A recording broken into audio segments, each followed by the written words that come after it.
साथियों नमस्कार, मैं हरिश्चंद्र बंडवाल इस वीडियो में आप सभी का स्वागत करता हूं। दोस्तों, तमिलनाडु के मुख्यमंत्री एम.के. स्टालिन ने अखिलेश तेजस्वी की मुश्किलें बढ़ा दी हैं, बल्कि एक प्रकार से कहिए तो कब्र ही खोद दी है। भाई, ये सारे लोग जो सियासत करते हैं ना, उस सियासत की जमीन को ही खिसका करके रख दिया है।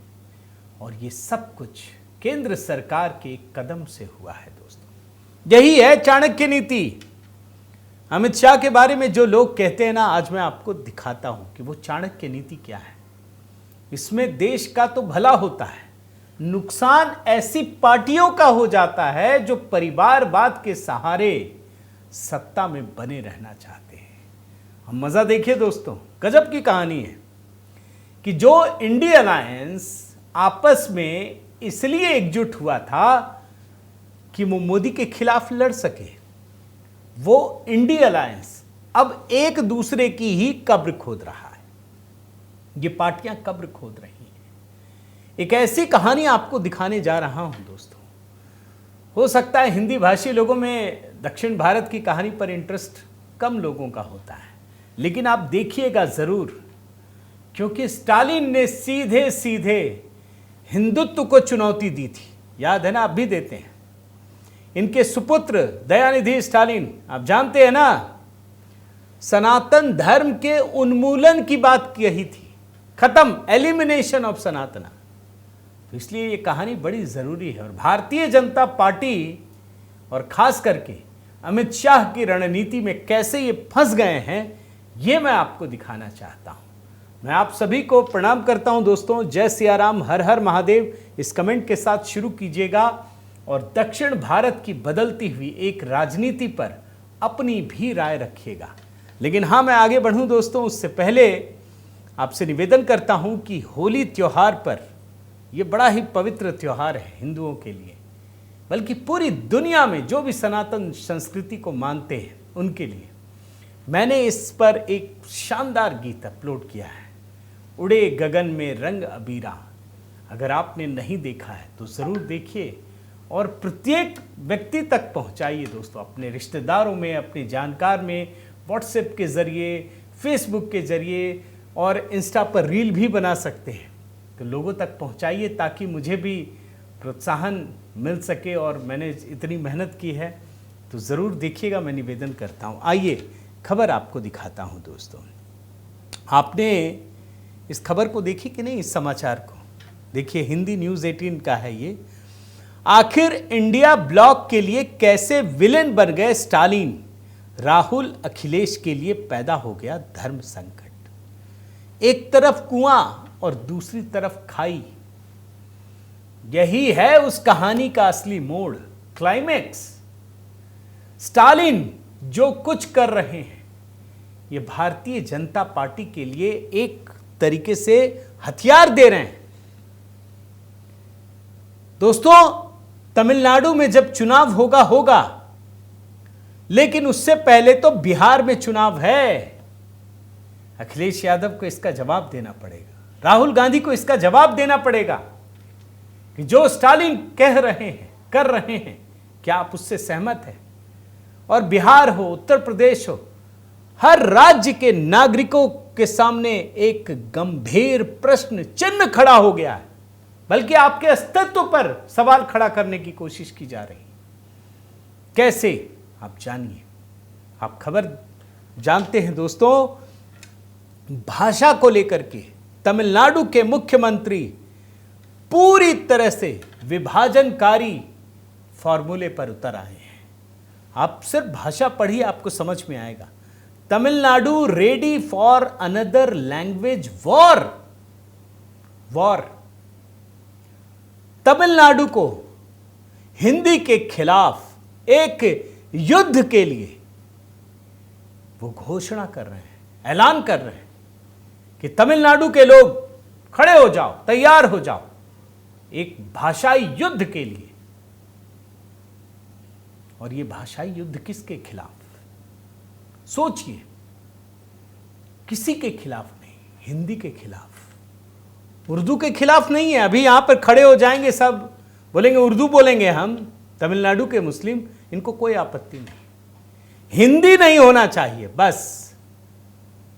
इस देश में जो बहुसंख्यक आबादी जिस भाषा को बोलती है उसके खिलाफ क्यों कर रहे हैं, अभी आपको दिखाता हूं।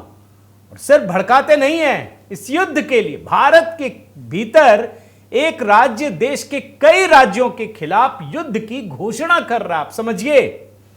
और आप देखिए अगली हेडलाइन, लेट अस जंगल की आग की तरह।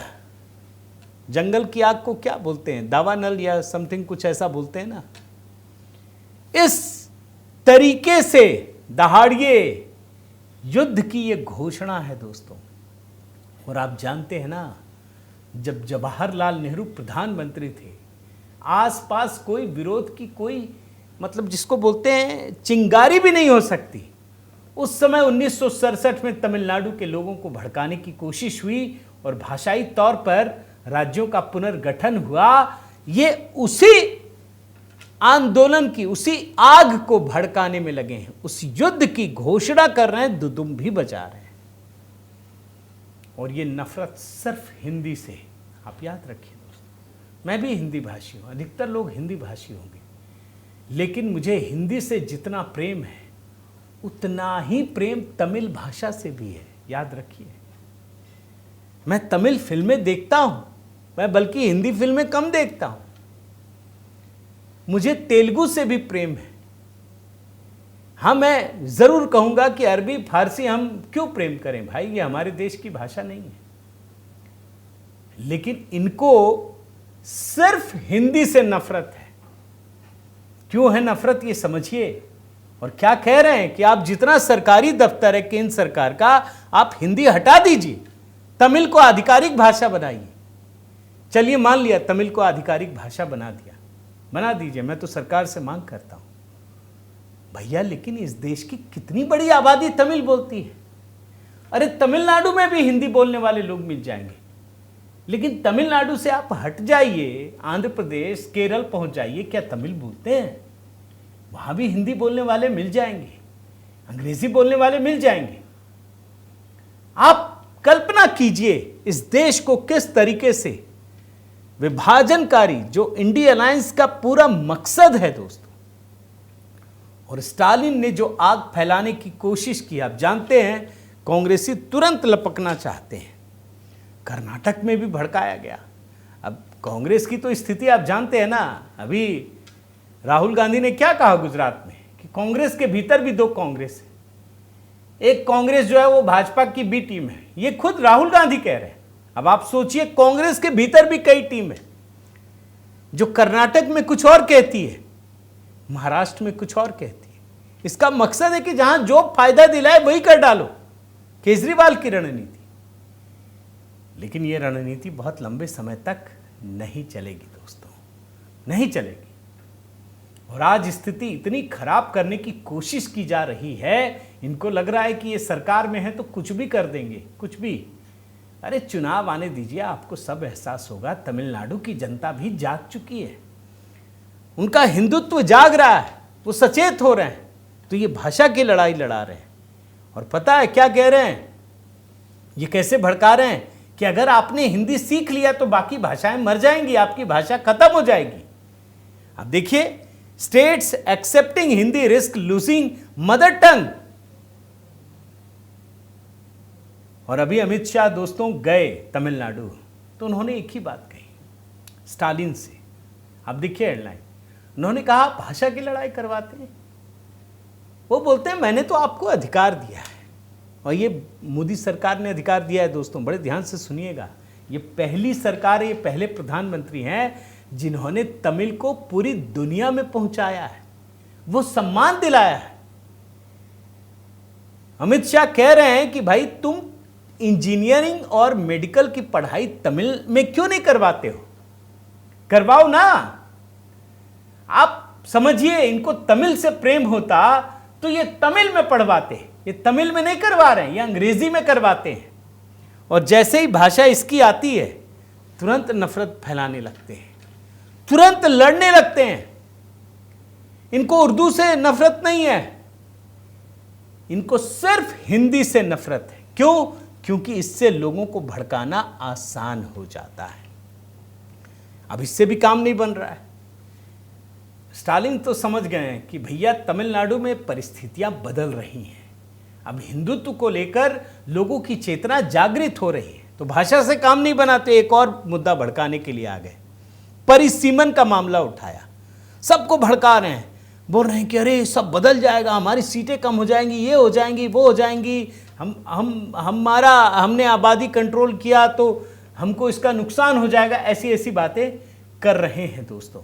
और इतना ही नहीं, ये मांग कर रहे हैं कि अभी की जनसंख्या के आधार पर परिसीमन नहीं होना चाहिए, बल्कि 1971 की जो जनगणना है उसी के आधार पर परिसीमन होना चाहिए।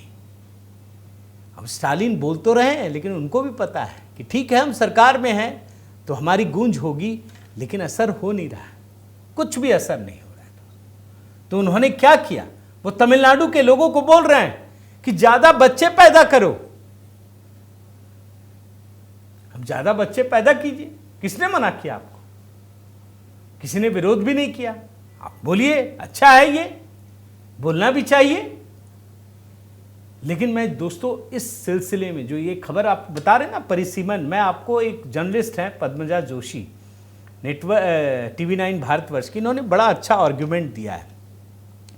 ये जो देख रहे हैं ना कि नॉर्थ और साउथ को लड़वा रहे हैं, कि स्टालिन कह रहे हैं कि इसका पॉइंट नंबर 1 देखिए, आर्ग्यूमेंट 1 बड़ा अच्छा इंटरेस्टिंग है, इसलिए मैं आपके सामने रख रहा हूं। ये जो तमिलनाडु के मुख्यमंत्री कह रहे हैं कि हमारे यहाँ फर्टिलिटी रेट्स कम है तो हमको पनिशमेंट हो रहा है, ये कह रही हैं कि हिमाचल प्रदेश की फर्टिलिटी रेट तो केरल से भी कम है, और लोकसभा सीटें भी कितनी कम है ये तो आप जानते हैं। इन्होंने एक और तर्क दिया है, जम्मू कश्मीर एग्जाम्पल में फर्टिलिटी रेट यहां पर तमिलनाडु से भी कम है। जम्मू कश्मीर के पास तो 4 ही सीट है, तमिलनाडु के पास कितनी है? 39 सीटें। दूसरा आर्गुमेंट कि भैया नॉर्थ बहुत बड़ा है और अनफेयर एडवांटेजेस है। अब मैं आपको इसका एग्जांपल देता हूं, गुजरात, उसके पास कर्नाटक से भी ज्यादा एरिया है, लेकिन गुजरात में लोकसभा सीटें कम है दोस्तों कर्नाटक से। मेरे ख्याल से गुजरात में 26 है और कर्नाटक में 29 है, जबकि राज्य तो वो बड़ा है। देखिए तर्क मैं आपको दिखा रहा हूं। राजस्थान और आंध्र प्रदेश, भाई राजस्थान आंध्र प्रदेश का डबल है साइज में, लेकिन उसको लोकसभा की सीटें डबल तो नहीं दी गई आंध्र प्रदेश से। तो इसका मतलब यह है दोस्तों कि यह बिल्कुल भड़काने की कोशिश है। और इसीलिए जब तमिलनाडु में अमित शाह पहुंचे तो उन्होंने साफ कहा कि जितना आपको भड़काना है भड़का लीजिए, आप एंटी नेशनल काम कर रहे हैं, लेकिन आपकी सरकार बनेगी नहीं। और जिस तमिल भाषा के नाम पर यह भड़का रहे हैं, आप जानते हैं दोस्तों कि प्रधानमंत्री मोदी ने UN के मंच पर भी तमिल भाषा को वो सम्मान दिया जो आज तक कोई नहीं दे पाया। और आज भी भारतीय जनता पार्टी लगातार कह रही है कि तमिल से पुरानी भाषा तो है ही नहीं। और इसका असर आपको तमिलनाडु के चुनाव में दिखेगा जब परिवारवाद का अंत होगा।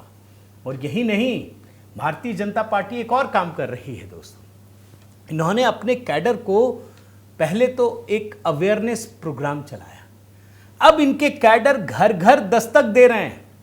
ये बता रहे हैं कि भारत सरकार की जो 3 लैंग्वेज पॉलिसी है वो क्या है। भाई एक आप इंटरनेशनल भाषा सीखिए, क्योंकि अंतर्राष्ट्रीय तौर पे आप अपनी काम करेंगे। अंग्रेजी, भारत की भाषा जो भारत के कोने कोने में पहुंचती, हिंदी, और कोई भी तीसरी भाषा। ये हिंदी वाली बात नहीं है, अरे तमिलनाडु में पढ़ना है तमिलनाडु पढ़िए। ये बोल रहे हैं नहीं, सिर्फ मुख्यमंत्री स्टालिन, क्योंकि चुनाव हम 2 ही करेंगे, बाकी दुनिया कुछ भी करे हम नहीं चलेंगे, हम देश के साथ एका नहीं करेंगे। लेकिन ये कहानी भाषा की नहीं है दोस्तों, परिसीमन की नहीं है। ये कहानी भारत की सनातन संस्कृति के विरोध का है।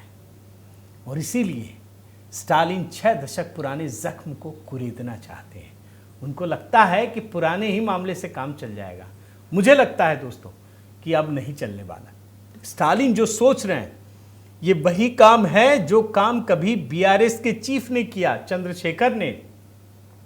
क्या हुआ?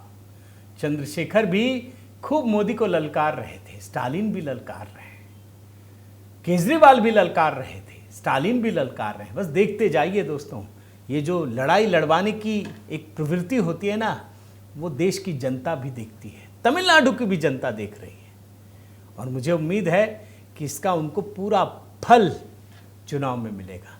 आप क्या सोचते हैं ज़रूर बताइएगा दोस्तों। साथ ही आपसे निवेदन करता हूं कि होली पर एक शानदार गीत अपलोड किया है, उड़े गगन में रंग अबीरा। अगर आपने नहीं देखा है तो प्लीज़ आप ज़रूर देखिए, बताइए कैसा लगा, किस तरीके से। और एक आध गीत तैयार कर रहा हूँ, बहुत ही शानदार एक पॉलिटिकल गीत भी तैयार कर रहा हूँ। इस गीत पर आपके कमेंट चाहता हूँ HB मेलोडी पर, और सभी प्लेटफॉर्म पर मौजूद है, आप ज़रूर देखिए। और पॉलिटिकल गीत किस तरह का हो उस पर भी आइडिया दीजिएगा। साथ ही दोस्तों, अगर इस चैनल को आपने सब्सक्राइब नहीं किया है तो ज़रूर कीजिए, लाइक कीजिए, कमेंट कीजिए, बेल आइकन दबाइए। सभी नंबर आपके स्क्रीन पर हैं, जैसे भी जुड़ना चाहें, सहयोग करना चाहें। बहुत बहुत धन्यवाद। जय सिया राम।